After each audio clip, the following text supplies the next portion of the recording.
को, भाई चंद्रशेखर आज़ाद जी को, इस देश का, वो तो बहुत जल्दी 2027 में देखिए कि आप वो सीएम भी बनेंगे उत्तर प्रदेश के, और सीएम बनने के बाद वो इस देश का प्रधानमंत्री भी बनेंगे, और हम लोग बनाएंगे, पूरे देश के लोग जो युवा। देखिए, पहले नंबर तो हम लोग भीम आर्मी वाले बाबा साहब के मिशन मोमेंटो पे काम करते हैं, मानवर साहब, कांसीराम साहब के मोमेंट पे काम करते हैं। महापुरुषों के एक शब्द बोल रहे हैं तो महापुरुषों के विचारों पे हम लोग काम करते हैं। तो बाबा साहब का पहला एजेंडा शिक्षित बनो, संगठित हो। नमस्ते, मैं राज और आप देख रहे हैं राज न्यूज़ इंडिया 54, और हमारी मौजूदगी इस समय लोकसभा घोसी में है, और मुंबई के प्रदेश अध्यक्ष जो आज़ाद समाज पार्टी भीम आर्मी कांसीराम के प्रदेश अध्यक्ष हैं कैलाश जायसवाल जी, इनसे हम बात करेंगे जो अपने गृह जनपद मऊ में आए हैं। तो स्वागत है सर। धन्यवाद आपका। कैसा लग रहा है सर मऊ में? बहुत बढ़िया लग रहा है, और मऊ तो मेरी जन्मभूमि है जी तो जन्मभूमि तो सभी लोग को अच्छा लगता है जी।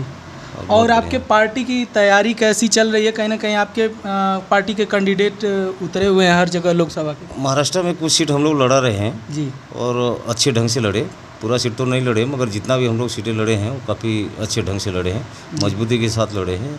अब 4 जून को जो रिजल्ट आएगा तो उस पर रिजल्ट आने के बाद ही पता चलेगा कि जो हम लोगों ने काम किया है तो उस काम का हमें कितना ताकत मिली है, ये 4 तारीख के बाद हमको जानना। और बिजनौर जिला से नगीना लोकसभा से जो माननीय चंद्रशेखर आज़ाद जी लड़ रहे हैं, तो क्या उम्मीद है कि 4 जून को उनको जीत मिलने वाली है? नगीना में मैं खुद प्रचार वहाँ पर जाके किया हूँ, जब काफ़ी दिन रहा वहाँ पर, और हर समाज, हर वर्गों के बीच में मैं गया वहाँ पर, और सारे लोगों की यही ये थी कि इस बार हम लोग चंद्रशेखर भाई को यहाँ से चुनाव दिलाएंगे। और मैं आपको बताना चाहता हूँ कि कम से कम 2 लाख वोटों की मार्जिन से चंद्रशेखर भाई वहाँ से चुनाव जीत रहे हैं। 2 लाख वोटों के, ये बात को आप ध्यान रखिएगा कि 2 लाख, जो मैं आज बोल के जा रहा हूँ कि 2 लाख वोटों से मार्जिन से वो चुनाव जीतने वाले हैं। वहीं एक तरफ बीएसपी के कैंडिडेट भी उतरे हुए हैं, तो क्या लगता है चंद्रशेखर जी को मुसीबतें आ सकती हैं उनकी नहीं, वजह से? बिल्कुल नहीं, बीएसपी से कोई फ़र्क नहीं पड़ेगा, क्योंकि मैं स्वयं वहाँ रहा हूँ, मगर वहाँ के जो दलित, पिछड़े, मुसलमान, जी वो सबकी चाहत थी चंद्रशेखर भाई, कि चंद्रशेखर भाई वहाँ से चुनाव इतने बड़े पैमाने पर मार्जिन से जीतेंगे कि पूछिए मत, रिकॉर्ड होगा इस बार। बीएसपी तो यहाँ चुनाव नहीं जीतने वाली है, जहाँ तक मैं समझ रहा हूँ जी कि बीएसपी तो नहीं जीतेगी, और बीएसपी भविष्य में आगे भी अब जीतना मुश्किल है, मगर आने वाला समय है। और भाई लोगों का चंद्रशेखर। कहना है सर कि ये आज़ाद समाज पार्टी चंद्रशेखर जी के साथ बस युवा हैं, जो बुजुर्ग लोग हैं वो अभी भी बीएसपी के ही साथ हैं, तो कहाँ तक सच्चाई है? नहीं, सच्चाई बिल्कुल नहीं है। सारे समाज के लोग, चाहे वो युवा हो चाहे बुजुर्ग हो, आज चंद्रशेखर भाई को चाह रहे हैं। चंद्रशेखर भाई को पूरे देश में चाह रहे, केवल उत्तर प्रदेश में नहीं, पूरे देश में।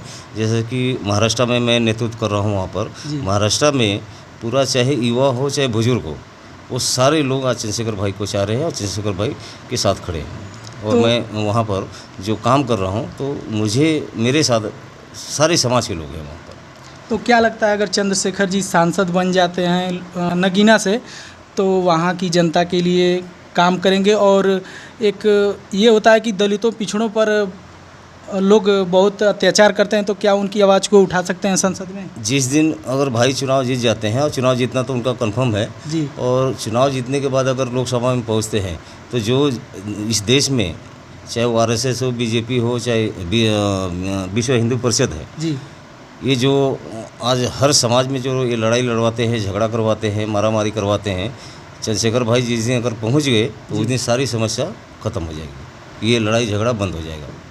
चलिए सर, बात एक नया करने के लिए- नेतृत्व हमको मिला है इस देश में, बहुजन समाज का नेतृत्व, तो वो आने वाले समय में समझिए कि देश में कहीं पर भी ऐसा काम नहीं होगा जो कि आज हिंदू मुस्लिम हो चाहे दलित पिछड़ा हो, जो लड़ाई लड़वाते हैं बीजेपी के लोग, ये आगे नहीं होगा चंद्रशेखर भाई के जीतने के बाद। चलिए, बात करने के लिए धन्यवाद। और हमारे साथ मऊ की टीम जो भीम आर्मी पाठशाला जो फ्री कोचिंग पढ़ाते हैं, रंजीत कुमार गौतम जी हैं, और प्रधान प्रतिनिधि। कैसा लग रहा है? सबसे पहले आपके चैनल को धन्यवाद करना चाहता हूं, और भाई जी से मिलने के बाद बहुत अच्छा लग रहा है। और क्या लगता है नगीना से चंद्रशेखर जी को फतेह मिल सकता है? जीत भाई जी बोले हैं 2 लाख, हमको लग रहा है ज़्यादा से ज़्यादा वोटों से वो जीतेंगे, और इस बार लोकसभा संसद में जाकर बहुत दहाड़ेंगे भाई। अच्छा, मऊ से आप लोग की कैसे, आपके पार्टी कैसी, कितनी मजबूती पर है इस समय? बहुत मजबूती पर चल रही है हम्म, पार्टी। दिन प्रतिदिन कार्य चल रहा है, सबको जोड़ा जा रहा है और अपने संघर्षों पे लड़ाइयाँ चल रही है। मूवमेंट पर हमेशा कंटिन्यू चला रहा है। हम्म।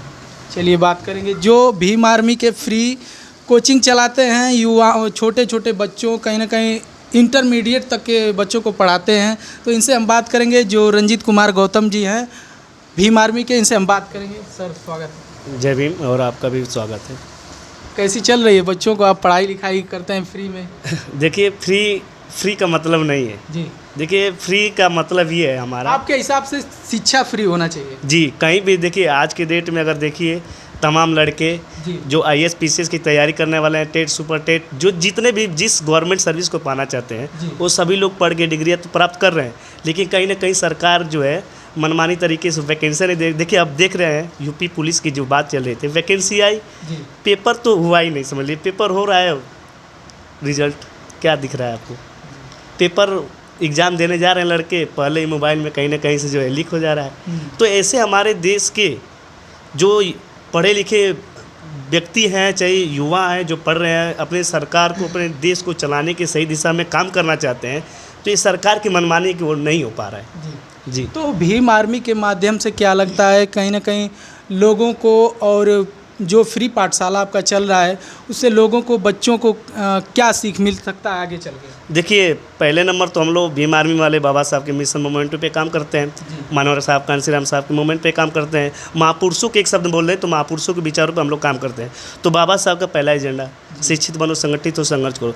तो हम भीम आर्मी पाठशाला के माध्यम से शिक्षित होने का प्रयास और शिक्षित करने का प्रयास कर रहे हैं, और संगठित पार्टी के नाम से, संगठन के नाम से हो भी रहे हैं और कार्य भी कर रहे हैं, संघर्ष भी कर रहे हैं पार्टी के नाम से। क्योंकि देखिए, अगर तमाम जो है मनीषा वाल्मीकि के देख लीजिए, हाथरस का, लखीमपुर खीरी के, ऐसे तमाम समस्याएं हैं जिस पर भीम आर्मी अपना संघर्ष करके लोगों को न्याय दिलाने का काम कर रही है। चलिए धन्यवाद। और सर से एक बात करेंगे, जो मान्यवर साहब, कांसीराम साहब के साथ काम किए हैं, आखिर क्या वजह थी जो भाई चंद्रशेखर जी से ये जुड़े? सर थोड़ा बताइए। पहली बात तो माननीय कांशीराम जी थे, तो एक जो मूवमेंट कहते हैं बहुजन समाज का, वो मूवमेंट चल रहा था पूरे देश में। जी, मगर कांशीराम जी साहब के जाने के बाद वो मूवमेंट कहीं ना कहीं रुक गया है। जी, जो विचारधारा है वो कहीं ना कहीं थम गया है, और फिर से एक नया नेतृत्व भाई चंद्रशेखर आज़ाद जी के, जो कि विचारधारा फिर से इस देश में खड़ी हो गई है। तो उस विचारधारा को देखकर, एक नया नेतृत्व देखकर मैं भाई चंद्रशेखर आज़ाद जी के साथ जुड़ गया, क्योंकि वो मूवमेंट चला रहे, विचारधारा चला रहे, और बसपा पूरी मूवमेंट को ख़त्म कर दिया। जो कैडर था बसपा का, कांशीराम जी का, वो कैडर पूरी तरह से ख़त्म हो चुका है, और फिर से वो कैडर हमारे माननीय चंद्रशेखर भाई आज़ाद जी के नेतृत्व में फिर से पूरे देश में शुरुआत हुआ है। तो उस कैडर के साथ हम लोग जुड़े हैं। तो सर थोड़ा ये बताइए, जैसे आप कब बहुजन समाज पार्टी को छोड़कर आप आज़ाद समाज पार्टी, जो चंद्रशेखर जी से आप मिले और इससे जुड़े भीम आर्मी? मैं 2009 में बसपा छोड़ दिया था, जी, और 2009 के बाद मैंने अपना समाज खुद तैयार किया। फिर मैं भाई चंद्रशेखर आज़ाद जी के संपर्क में आया, भाई ने मुझे बुलाए जी, और उनके साथ मैं जुड़ गया, और मुझे लगा कि एक नया नेतृत्व, एक नौजवान लीडर हम लोग को मिला है, कि जो फिर से मूवमेंट, विचारधारा हमारी जिंदा हो गई है। जो मर चुकी थी विचारधारा, जो बसपा ने उसको ख़त्म कर दिया था, उस विचारधारा को फिर से भाई चंद्रशेखर आज़ाद जी ने खड़ा कर दिया। तो क्या लगता है चंद्रशेखर जी, कहीं ना कहीं मायावती जी 4 बार CM रही हैं, तो चंद्रशेखर जी पर समाज भरोसा करेगा? बिल्कुल करेगा, क्योंकि चंद्रशेखर भाई हैं कि केवल दलितों के लिए नहीं लड़ाई लड़ रहे, पूरे बहुजन समाज के लिए लड़ाई लड़ रहे हैं। कहीं पर भी देश में अगर अन्याय अत्याचार होता है तो भाई चंद्रशेखर उस ज़मीन पर उतर कर उस लड़ाई को लड़ते हैं। तो आज पूरा बहुजन समाज के लोग आज चाह रहे हैं कि ऐसा नेतृत्व देश में जो मिला है, और इस नेतृत्व को, भाई चंद्रशेखर आज़ाद जी को, इस देश का, वो तो बहुत जल्दी 2027 में देखिए कि आप वो CM भी बनेंगे उत्तर प्रदेश के, और CM बनने के बाद वो इस देश का प्रधानमंत्री भी बनेंगे, और हम लोग बनाएंगे, पूरे देश के लोग, जो युवा है, जो बुजुर्ग है, चाहे कोई भी हो, हम सारे लोग मिलकर इस देश के, हम लोग देश का प्रधानमंत्री बनाने का काम करेंगे। सर चैनल में टाइम देने के लिए बहुत धन्यवाद।